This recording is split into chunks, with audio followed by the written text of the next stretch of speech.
Durante enero ya estuvimos discutiendo sobre el valor de ciertos ecosistemas que conocemos poco, pero son muy relevantes, como son las turberas y los pomponales.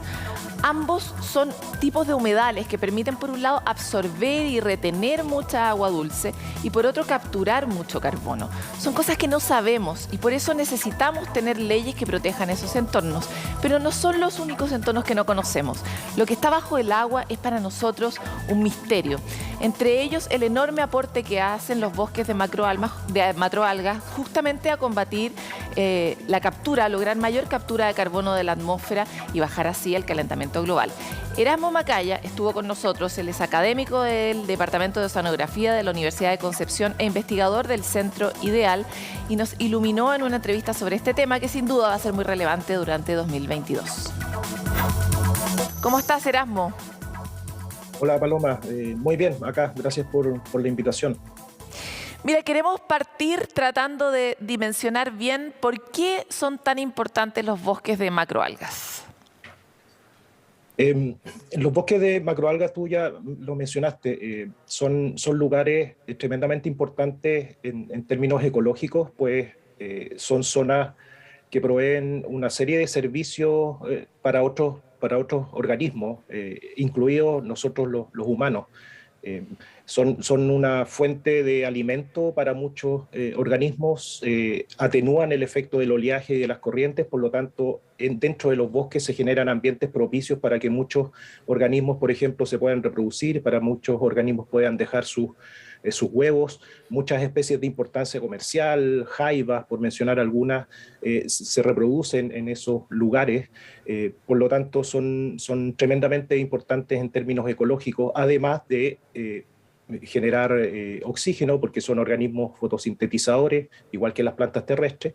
Pueden absorber también CO2. Ahora, en un contexto de cambio climático, eso también es bastante relevante.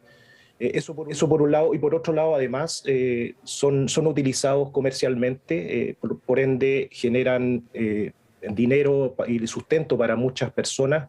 Son utilizados en la alimentación, no tanto en Chile, sino que en otros países, y sus productos tienen algunos productos internos en sus paredes celulares que se utilizan en forma comercial en la industria cosmética, en la industria farmacéutica, en la industria textil. Por lo tanto, son extremadamente relevantes.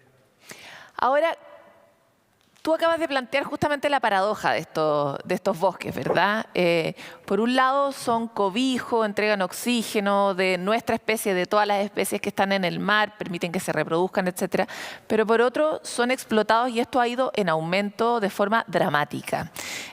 ¿Cómo uno combina esos dos escenarios? O no sé si tal vez conoces algún tipo de experiencia que dé cuenta de cómo uno puede encontrar un equilibrio justo entre cuidar lo que se necesita y explotar lo que se necesita en términos humanos. Sí, bueno, Chile es un buen, no sé si llamarle buen ejemplo, sino que es un ejemplo en términos de los niveles de extracción que tenemos de nuestros bosques. En las estadísticas pesqueras a nivel mundial, Chile aparece entre los primeros países exportadores de algas, particularmente aquellas que forman bosques submarinos. Los porcentajes y los niveles de extracción son altísimos. Y si tú comparas esos mismos valores con valores que presentan países asiáticos, por ejemplo, los niveles de extracción son casi muy similares. Estamos también a la par con la misma producción que generan países asiáticos como Corea, como China o Japón. Sin embargo, la gran diferencia es que en esos países, en países asiáticos principalmente, toda la biomasa o el 99% de la biomasa que se exporta se hace a través de cultivos. Y por otro lado, además, gran parte de esa biomasa en países asiáticos va también al consumo humano, va a la alimentación. ¿Cuál es la diferencia en Chile? En Chile lo que hacemos es extraer gran parte de nuestros bosques submarinos, secar esa biomasa y exportarla. De hecho, la exportamos principalmente a países asiáticos para que ellos puedan obtener estos productos que se utilizan en diferentes industrias cosméticas, alimenticias y textiles. Entonces, Si bien tenemos los mismos niveles de extracción, la diferencia es que nosotros lo hacemos desde las praderas naturales. En Chile no existe el cultivo masivo de especies de algas que forman bosques submarinos. Entonces ahí estamos en un gran problema. Entonces, por un lado, lo que tenemos que ir es apuntar al desarrollo precisamente de mayores cultivos de estas especies, porque la necesidad está. O sea, hay gente que necesita esta materia para el sustento, se necesita también porque la demanda mundial de estos productos, este producto se llama alginato, que es una especie de gel. La demanda cada año va aumentando, por lo tanto, cada año se van sacando más algas para producir ese alginato, y el alginato que viene de las algas de Chile es particularmente muy bueno porque por nuestras características oceanográficas, con alta cantidad de nutrientes, bajas temperaturas, y eso hace que el producto de nuestras algas que forman bosques sea muy bueno, por lo tanto hay una alta demanda por eso. Entonces, el gran camino como para que Chile se mantuviera en una línea más o menos sostenible es empezar a generar algún tipo de cultivo, ¿no? Eso es lo que planteas para no seguir, en el fondo, deforestando nuestros bosques marinos.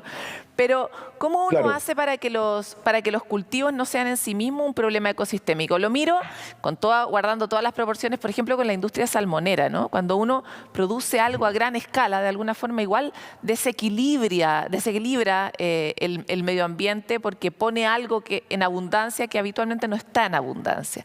Entonces, ¿cómo desde el conocimiento que ustedes tienen también en el Centro Ideal puede haber un sistema de cultivo que sea sostenible?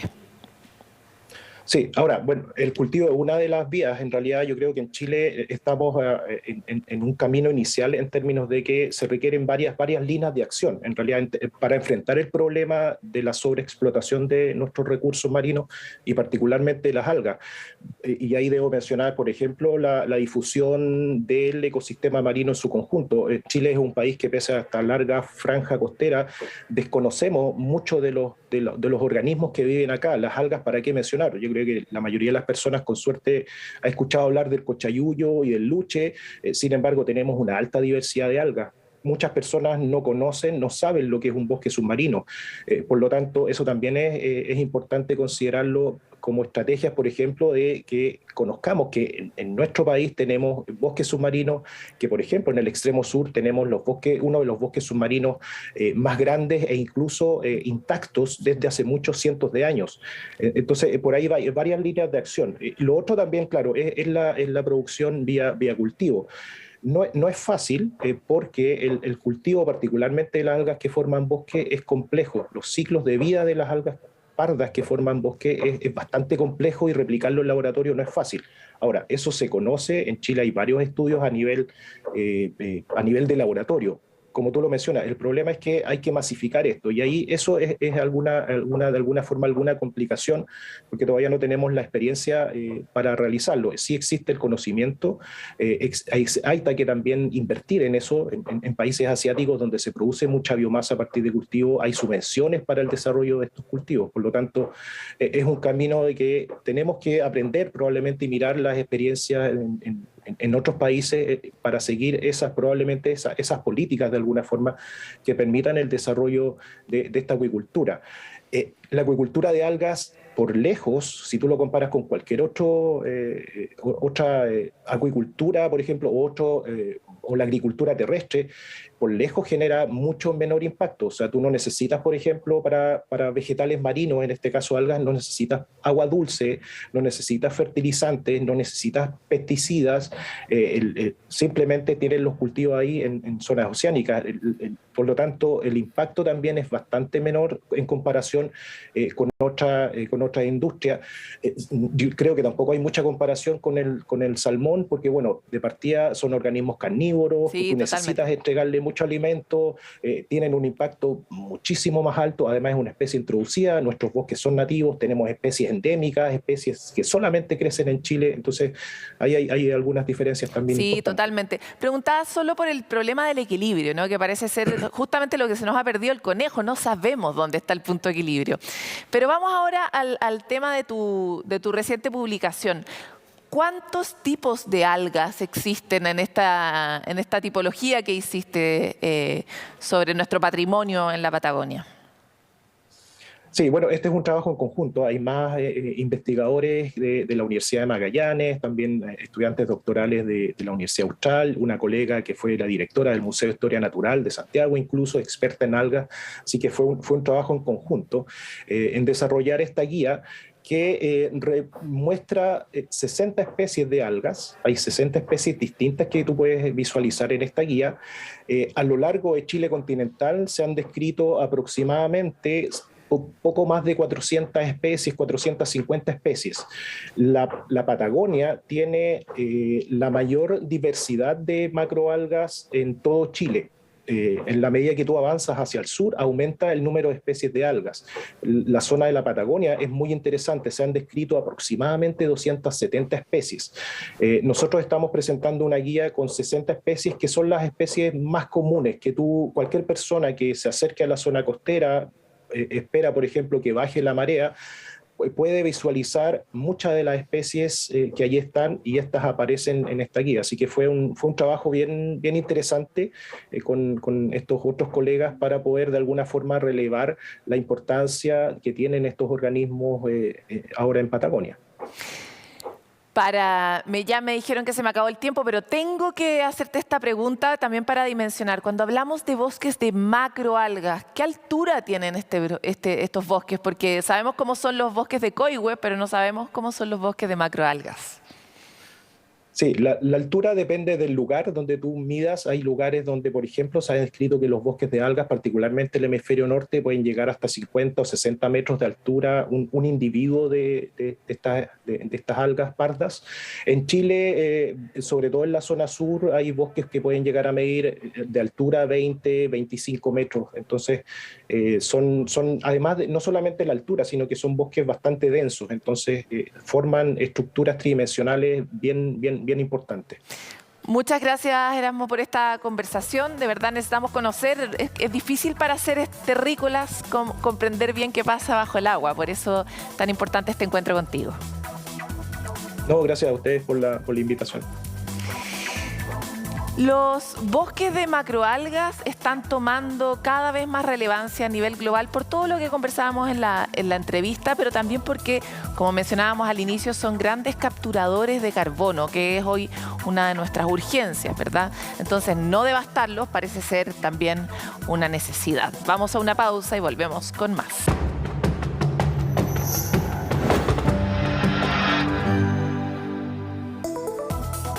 Sonidos que se transforman en información. De eso se trata un proyecto que utiliza computadores solares capaces de monitorear cada detalle del bosque y además de utilizar para esto inteligencia artificial. Se pretende proteger a las especies que habitan la cordillera de Nahuelbuta. Si quiere más detalles, entonces conozca este informe de María Paz Ortiz. Son los sonidos del bosque de la cordillera de Nahuelbuta. Este verdadero paraíso de biodiversidad es un biombo natural entre Biobío y la Araucanía.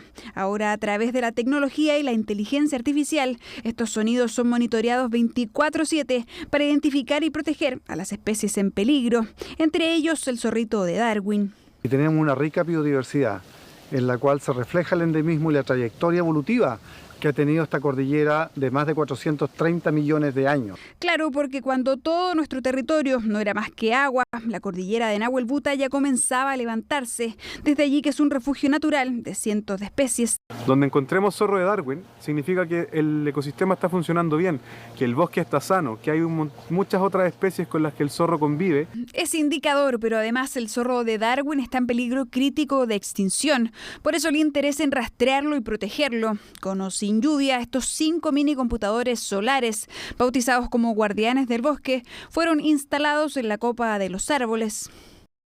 En el medio del bosque están conectados y transmitiendo los sonidos. Todo eso se sube a la nube. Cuando los sonidos ya están en la nube, viene el turno de la inteligencia artificial.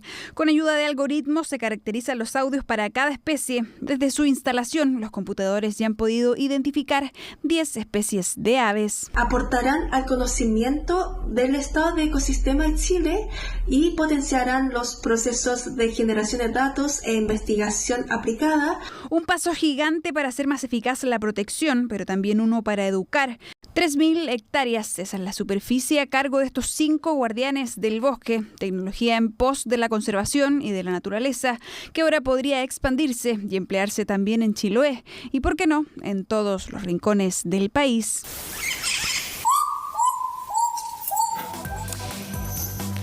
Preocúpese de mantener la distancia social para no contagiarse de COVID. Respete para que lo respeten.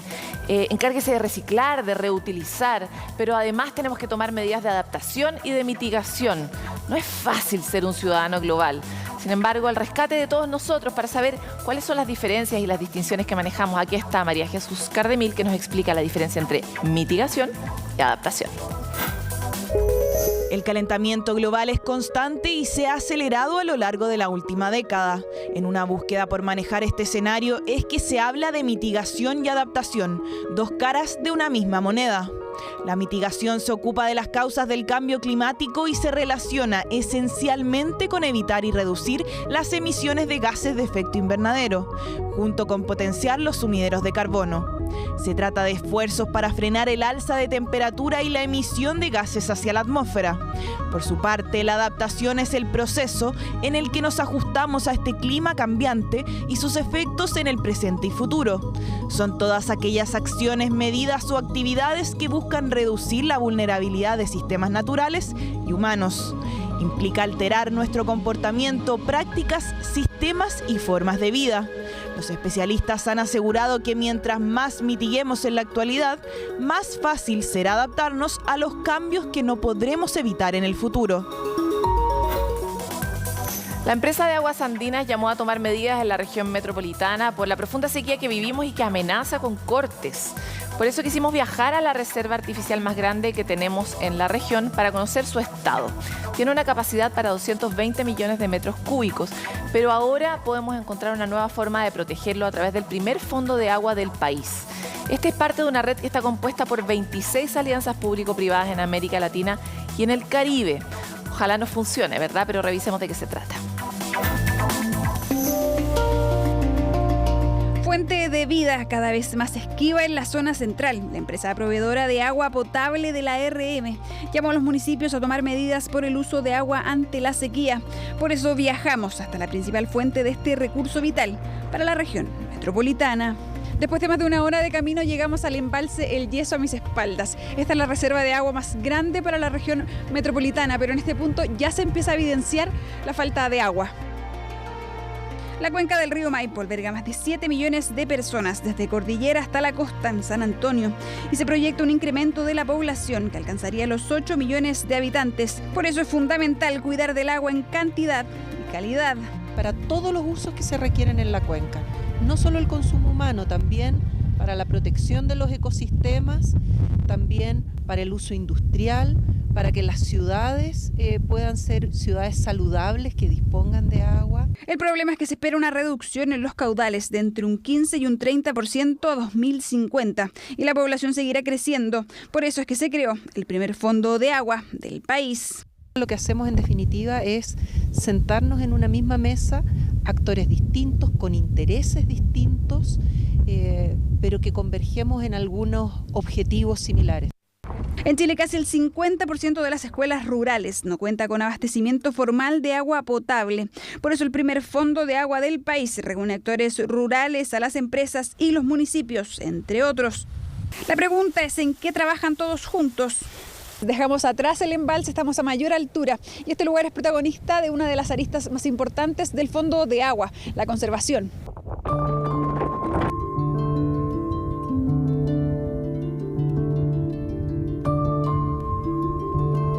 Es integrar los diferentes proyectos actuales que existen en ámbitos de conservación y que ellos conformen nuestro plan. En esta zona generalmente vemos harto ganado, vemos ovejas, caballos, la gente sube desde otros lugares con sus animales y se come la vegetación y eso tiene un impacto directo en el trabajo que hace el humedal. Humedales que funcionan como un riñón, un filtro natural para el agua que escurre desde los glaciares en lo alto de la cordillera. En la cuenca del Maipo hay más de 5.000. Si no tuviéramos los humedales, si es que van disminuyendo cada vez más, el agua que estamos teniendo del derretimiento de nieves, de glaciares, iría mucho más rápido y se iría directamente. De los 5.000 humedales, el 70% estaría en estado regular. La buena noticia es que estos pueden rehabilitarse. Estudios de calidad de suelo, monitoreos químicos, de todo se ha hecho en la zona. Pero hay otros indicadores más simples que dejan en evidencia la calidad del agua, que aquí se acumula. Los macroinvertebrados, que son organismos que nos dan cuenta de si hay un buen oxígeno en las aguas o qué condiciones hay. Volver un poquito también a las soluciones de la naturaleza, en la naturaleza, encontrar, claro, el bichito quizás no es tan exacto como podría ser un estándar químico, pero claro, nos da un indicador. Nos da al menos un rango de qué tipo de condiciones son las que tenemos.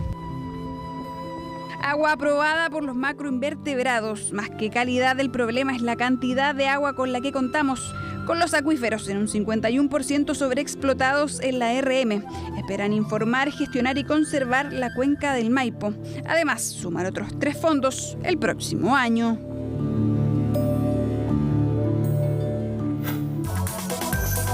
¿Cómo funcionan los resumideros naturales? ¿Cuál va a ser la importancia de estos ecosistemas tan particulares para ayudarnos en esta lucha que tenemos también contra el tiempo, de lograr bajar la temperatura del planeta para evitar efectos más grandes de los que estamos viviendo hoy día como especie? Ese tema, el tema del agua y cómo vamos a tener que enfrentarlo durante este año, tal vez con medidas más eficientes y más radicales para lograr administrar la escasez en la que estamos hace más de 10 años, son algunos de los temas que van a marcar la pauta de este 2022. Por eso que quisimos hacer esta síntesis y prepararnos para lo que viene en materia medioambiental durante este año. Nos encontramos.